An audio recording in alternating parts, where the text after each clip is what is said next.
گرانی نرخی نەوتی سپی وڵاتانی پێنجوێن هێنایە سەر شەقام و لە خۆپیشاندانێکدا ڕەتیان کردەوە یەک بەرمیل نەوت بە نرخی 3500 دینار لە حکوومەت وەربگرن. خۆپیشاندارانی پێنجوێن خێمەیان هەڵدا و ڕێگەی بەڕێگرەکانی مەرزی باشماغ و سەیرانبەنیان داخست.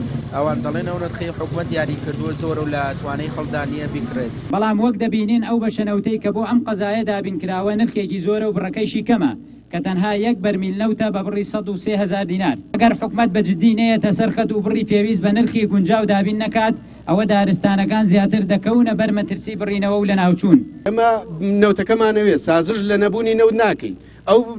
ئەو بڕەنەوتی کە بۆ پێنجوێن دیاریکراوە ئەمانەوێت وەکۆی بڵێ هەر نامانەوێت بانێشتی وانە، بەڵام ئەمانەوێت چۆن ئەمانەوێت بە نرخێکی گونجاو، ینی دوو ڕێگەیە، یان بە نرخێکی گونجاو کە نرخەکە لە 30,000 بۆ 50,000 یاخود ئەوەتە ئەگەر حکوومەت ئەوەشی پێ ناکرێت دوو بەرمیل نەوت دابین کات بۆ قەزای پێنجوێن. بەهۆی گرانی نرخی نەوتەوە بەشێکی زۆر لە هاوڵاتیانی پێنجوێن ناچار بوون پەنا بۆ بڕنەوەی دار ببن.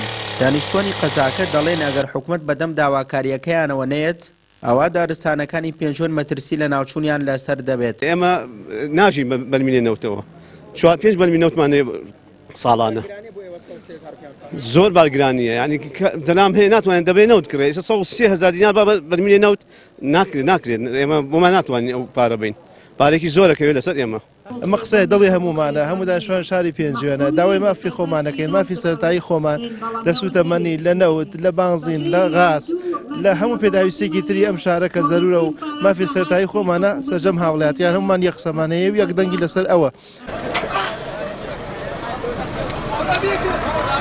سەبارەت بە داواکاریەکانی خۆپیشاندارانی پێنجوێن پەیام پەیوەندی بە قایمقامی قەزاکەوە کرد، بەڵام ئامادە نەبوو لەو بارەیەوە لێدوان بدات. بە پێی زانیارەکانی پەیام قایمقامی پێنجوێن داوای کردووە کە نرخی نەوت داببەزێنرێت، بەڵام وەڵامی حکوومەت ئەوە بووە کە نرخی نەوت بۆ جۆرەیە دەبێت و کەم ناکرێتەوە.